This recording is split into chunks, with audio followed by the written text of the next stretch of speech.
kitabu 9 no yewten al itikafu fi ufinagol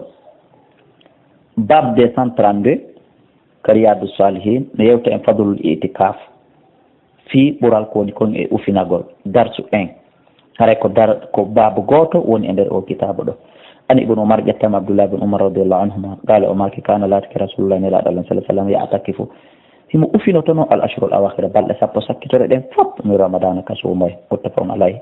kono noon attention moƴƴere e baraji bus no woodi ufinagol kono namin abdoullahi kala landa yo ufino fewdo ɗo min simi ufinike fewdo ɗo bakkatu ko heɓoto kon peesa e baraji ko heɓoto kon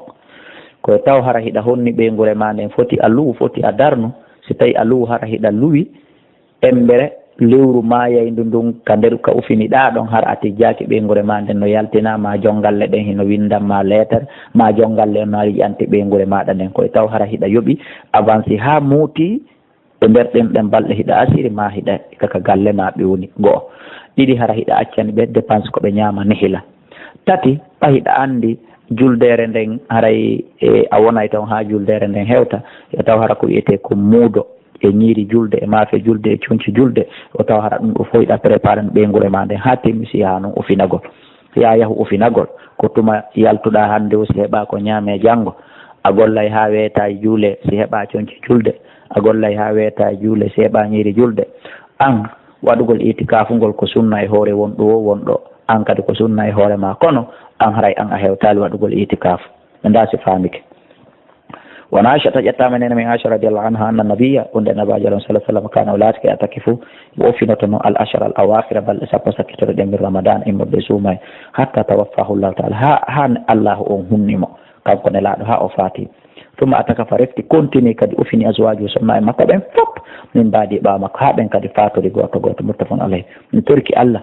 enen kadi allah hakkoɗen yaajede e newende wawen honnude ɓeygureji men ɗin e galleji meɗen ɗi jeyɗen ɗin hulaka ɓe yaltina wawen heɓude dépense timmuɗo ko accirenɓe taw en wawa enen kadi fuɗɗagol ufinagol continue ufinagol si mayen allah watta en mayudu e hoore o niveau ɗo e o alhaali ɗo ya hayyu ya gayum ɓay ka on aldinowo ka on risinowo min kala abdoullahi kala e durriya on e wonɓe lan jentade ɗo ɓen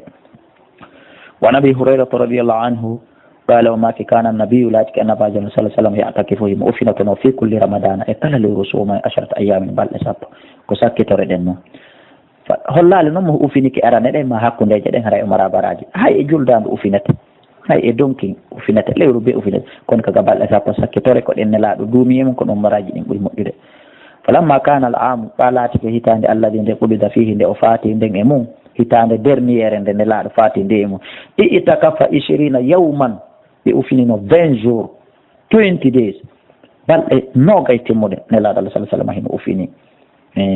ɓa hewti kaɓe maaya ɓe asilirno dewal ngal rawahul boukhari lutodiri e men enen a yiyay ɗo ɓattiɗo ka maaya ka tawata pellette himo felliti duuɓi ɗi o wuuri ɗin o wuurita tawano majji so yi ka wujje o wujjay so yi ka corompi waɗete o waɗay so yi ka goɗɗo jam fete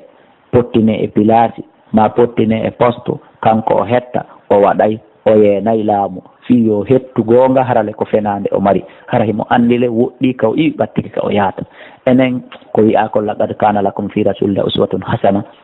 laatani kew ene laaɗo allah ñentinal ha watta yiile ngal ñentinal si yiɗe ñentini ngal wallahu ala wa alam haray hino numéro téléphone ji ɗin o kitabu 9 o kadi ko ɗo gasi yewtay ngal fi itikaf numéro téléphone ji ɗin ko 631 60 53 09 657 60 53 09 601 kaso telgi si aru gollutude 60 53 09